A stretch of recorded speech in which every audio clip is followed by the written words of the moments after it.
I promise we'll do a little bit of Cardinals in about 15 minutes. We'll look at where they stand with the 5 pillars. Yesterday we told you nothing new, but I believe in the 5 pillars of building an organization. We will see where they're at going into this offseason when it comes to the 5 pillars. But this is a Suns heavy day here on the show.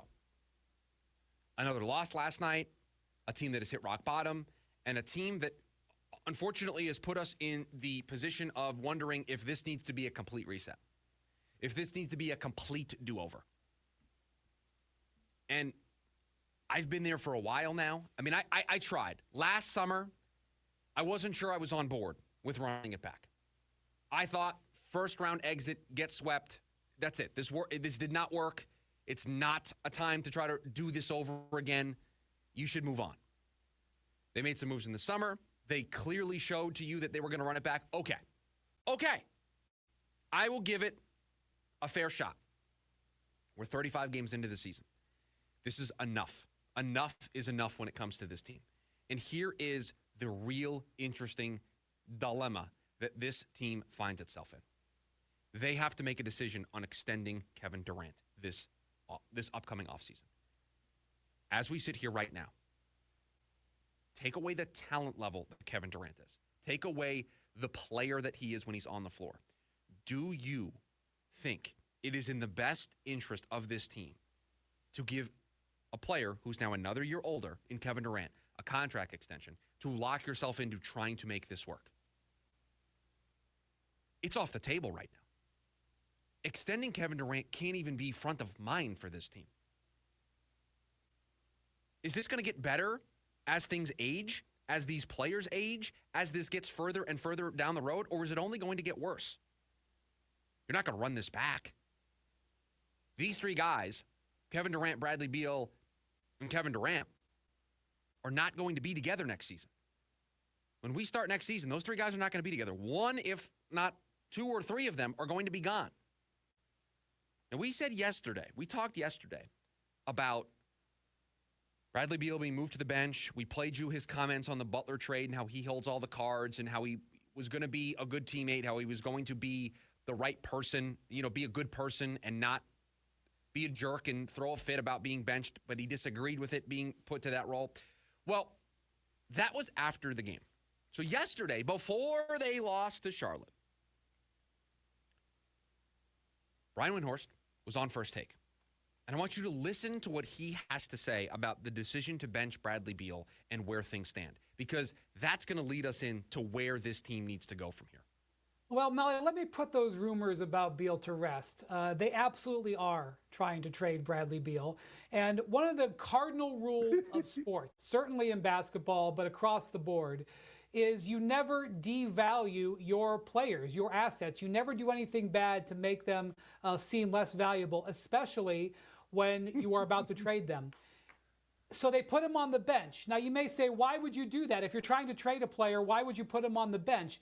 And that's because, guys, this situation is bleeped.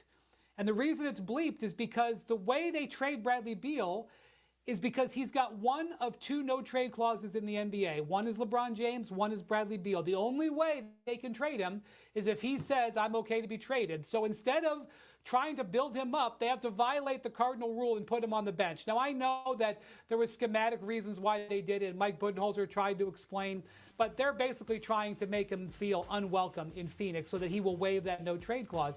The player they want to trade him for is Jimmy Butler, but the Heat don't want Bradley Beal. So the only way for the Suns to get Jimmy Butler is to find a third team that not only would take Bradley Beal, because he's got 2 years and $100 million and is playing so poorly that they've got him coming off the bench, and then that team that would maybe take him has to take him where Beal would waive the no-trade clause. And all of this doesn't even take into account that Kevin Durant has 1 year left on his contract. And if they can't thread that needle, then you have to start worrying about that on the horizon.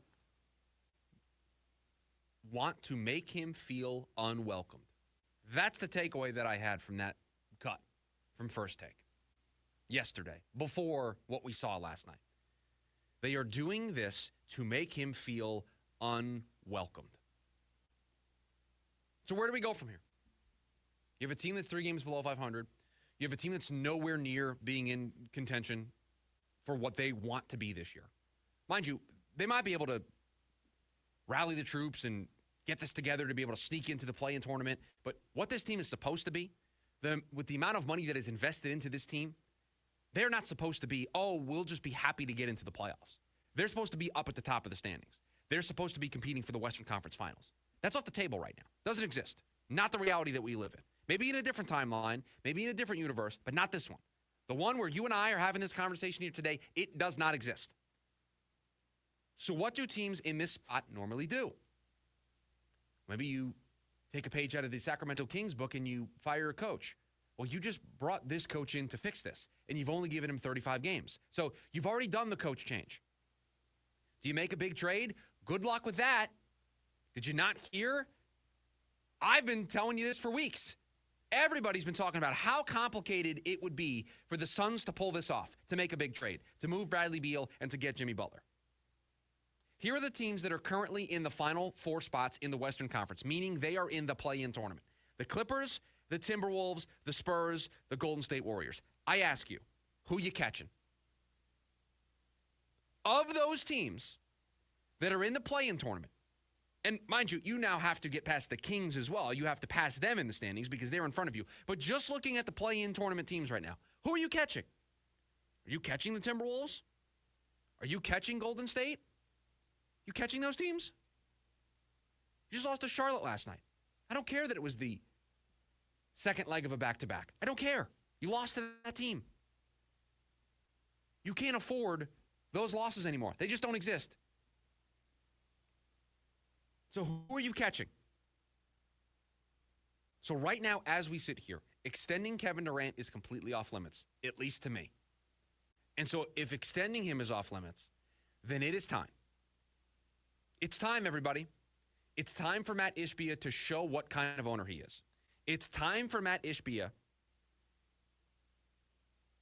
to look into a camera, to get in front of the media,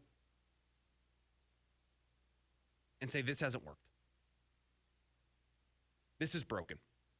And it probably means a Kevin Durant trade, and it probably means a Bradley Beal trade.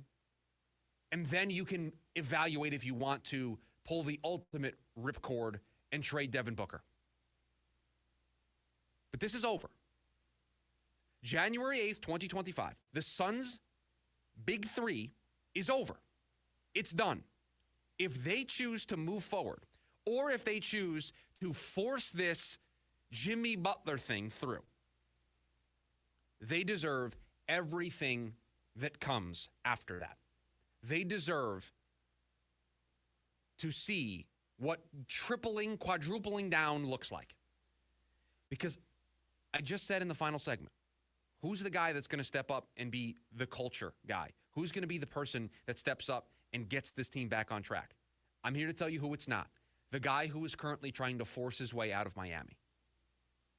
So if you think Jimmy Butler cures everything, he might on the basketball court. This team has a culture problem. This team is not a team. Ergo, culture problem. When you watch the Phoenix Suns right now, do you feel like you're watching team basketball? Do you feel it? Do you feel like you're watching team basketball? Or do you feel like you're watching a bunch of guys that have been put together and are just playing the game? Which one is it? The Phoenix Suns are broken. I've said this before. Not go to the store and get replacement parts or go to the store and get new batteries broken. It is broken, needs to be thrown in the trash. We need to go buy a new one broken. That's what the Phoenix Suns are. You think after what you saw last night, you think after moving Bradley Beal and Yusuf Nurkic to the bench and them being a combined minus 43 last night, you think that means, oh, I just need some AAA batteries. Oh, I just need some duct tape to fix this. This needs major surgery. They tried. Give them credit for trying to run it back. Give them credit for making the necessary tweaks, getting a new coach, drafting Ryan Dunn. Give them credit for trying, getting Tyus Jones. They did not leave a stone unturned in their pursuit of running this back, but making necessary changes. That I will not hold against them. They made the coaching change that we all thought they needed to make. They got better on the wing with Ryan Dunn. They got a veteran point guard. They checked all the boxes. If you went back in time to the offseason and you said, if you're going to run it back, what does this team need to do? They would have said, coach, point guard, wing. They did all that. They checked all those boxes. It's still not working. Okay, you gave it a shot. It didn't work. It's time to move on. It's time to try to salvage something from this, because this can go a couple of different ways. Way number one, you stay on this course and you hope it works out, and maybe it does. What that looks like is probably just getting into the playoffs. You might be able to get there. That might be possible. There's a lot of talent on this team, so you would expect at some point for them to be able to go on some type of run to be able to make that possible. That's one way this could go. It could also just fall flat on its face. You could continue down this path, not make any changes, and it could be a complete mess. And you can try to run it back, and you can extend Kevin Durant, and you can just keep trying and keep trying and keep trying. Or there's another path this could take. You could admit defeat. You could admit that you had two chances at this, and they didn't work out, and so you trade Kevin Durant. You call up Houston. Remember that rumor from the draft? Or you call up one of the other teams that has a boatload of draft picks that would be willing to give you something back. Because if you're going to hit the reset button, you need to be able to have assets to do it. There's no sense in trading Kevin Durant or trading Bradley Beal or trading Devin Booker unless you're going to get something back that allows you to rebuild this thing quickly, which means young players and draft picks. Because right now they don't have any of that. They got a bunch of pick swaps until, 2031 is their next unprotected pick that they can move? So